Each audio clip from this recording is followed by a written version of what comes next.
अखंडमंडलाकारं व्याप्तमेन चराचरं तत्पदं दर्शितं येन तस्मै श्री गुरुवे नमः। हमारे सभी दर्शकों को सादर प्रणाम। जय श्री कृष्ण, राधे राधे। मित्रों, मैं पंडित प्रेम शंकर शर्मा उपस्थित हूँ आज फिर एक नए विषय के साथ। आज जानेंगे मुहूर्त के अंतर्गत त्रिपुष्कर और द्विपुष्कर योग के बारे में।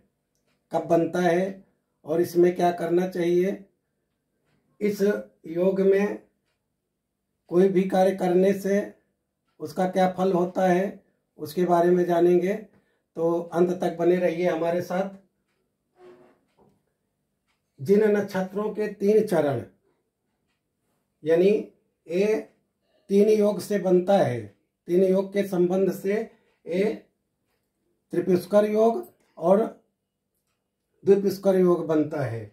नक्षत्र, तिथि और वार, इन तीनों योगों के संयोग से ये 2 योग बनते हैं। कैसे बनते हैं इसके बारे में जानेंगे और इसमें क्या करना चाहिए तो अधिक से अधिक लाभ होता है। तो जिन नक्षत्रों के 3 चरण एक राशि में पड़े वे त्रिपुष्कर योग, व जिनके 2 चरण एक राशि में पड़े वे द्विपुष्कर संज्ञक नक्षत्र कहलाते हैं। जैसे क्रम से अगर वीडियो आप देख रहे हैं तो वैसे भी आपको पता होगा कि 27 नक्षत्र होते हैं, हर नक्षत्र के 4 चरण होते हैं। तो त्रिपुष्कर योग के लिए एक नक्षत्र का 3 चरण, द्विपुष्कर योग के लिए एक नक्षत्र का 2 चरण का संयोग होना चाहिए। किसके साथ, आगे बताते हैं उसको। इन योगों में हानि, लाभ या मृत्यु 2 गुनी या 3 गुणों होती है। यानी द्विपुष्कर योग में यदि लाभ होता है तो आगे दुगुना लाभ होने वाला है।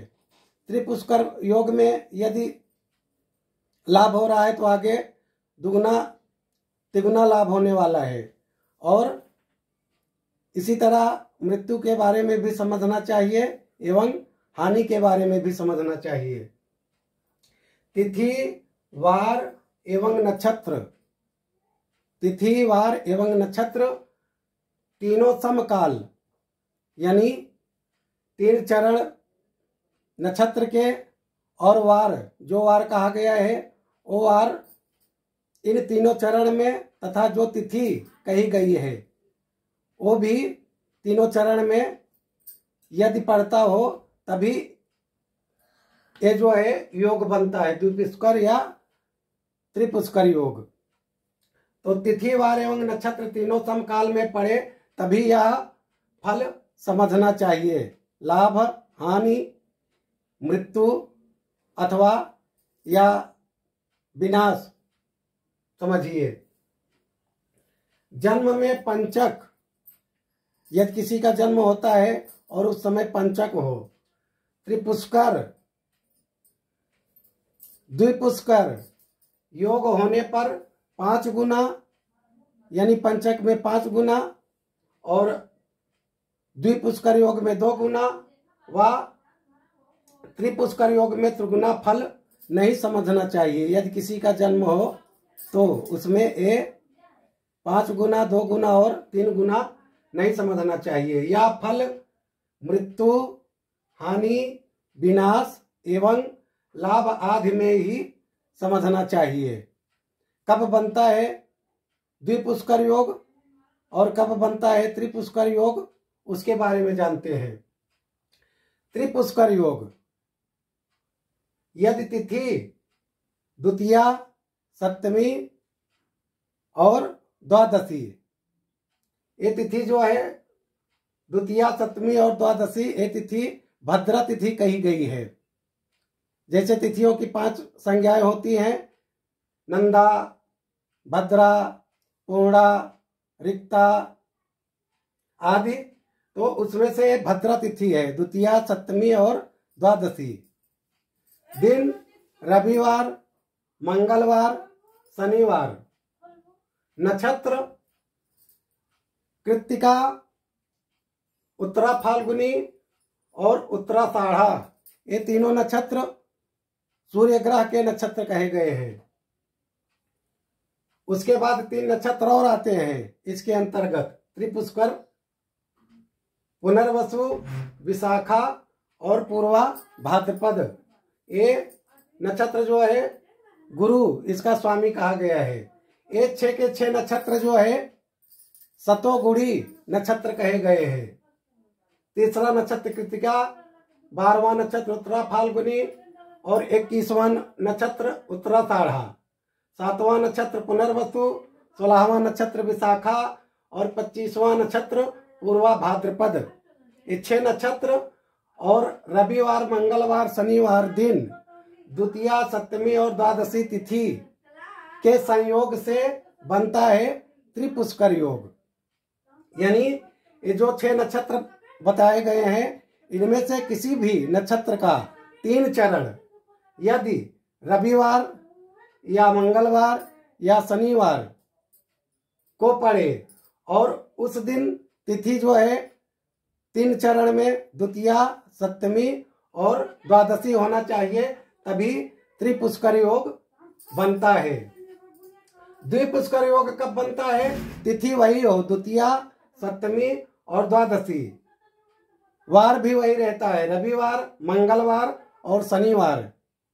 नक्षत्र कौन से हैं? 3। इसके अंतर्गत केवल 3 ही नक्षत्र है 27 नक्षत्रों में से। 5वां नक्षत्र मृगशिरा, 14वां नक्षत्र चित्रा और 23वां नक्षत्र धनिष्ठा। ये तीनों नक्षत्र मंगल ग्रह के नक्षत्र कहा गए हैं, यानी मंगल इन तीनों नक्षत्र का स्वामी है। और ये तीनों नक्षत्र तमोगुणी नक्षत्र के अंतर्गत आते हैं, यानी इन तीनों नक्षत्र में से कोई भी एक नक्षत्र का 3 चरण रविवार दिन में, रविवार वार में और द्वितीया, सप्तमी या द्वादशी तिथि में पड़ता हो, या मंगलवार वार में पड़ता हो या शनिवार वार में पड़ता हो, लेकिन इसके जो है 3 चरण होने ही चाहिए। 3 चरण और वार तीनों में से कोई भी एक होना चाहिए, और इन तीनों तिथियों में से कोई भी एक तिथि उन 3 चरणों में पड़े, तभी जो है द्विपुष्कर योग कहा गया है। यदि इसमें लाभ हो, जैसे आप सोच रहे हैं वाहन लेना है या भूमि आदि या नया व्यवसाय प्रारंभ करना है, तो उसमें दुगुना द्विपुष्कर योग में और त्रिपुष्कर योग में तिगुना लाभ होता है। इसी तरह मृत्यु में अथवा विनाश में भी समझना चाहिए। तो यदि इस समय किसी की मृत्यु हो जाती है या व्यवसाय में घाटा होता है या आभूषण वगैरह लेते हैं और चोरी हो जाता है, तो उस समय उसका हमारे शास्त्रों में उपाय भी बताया गया है। उसकी शांति हेतु क्या करना चाहिए? वशिष्ठ जी के मतानुसार त्रिपुष्कर एवं द्विपुष्कर योग में मृत्यु होने पर अथवा हानि होने पर क्रमशः 2 द्विपुष्कर योग में, 3 त्रिपुष्कर योग में 2 या 3 गाय दान करनी चाहिए, अथवा एवं तिल युक्त पकवान ब्राह्मण को खिलाना अथवा दान देना चाहिए। तो इस योग से जो विनाश अथवा हानि होती है या किसी की मृत्यु होती है तो उससे शांति मिलती है। आशा करता हूं कि हमारे द्वारा दी गई जानकारी आपके समझ में आई होगी। इसी के साथ मैं अपनी वाणी को विराम देता हूं। सर्वे भवन्तु सुखिनः, सर्वे सन्तु निरामयः, सर्वे भद्राणि पश्यन्तु, मा कच्चित् दुर्भाग् भवेत्। ओम शांति शांति शांति, सुशांतिर्भवतु, सर्वारिष्ट शांतिर्भवतु।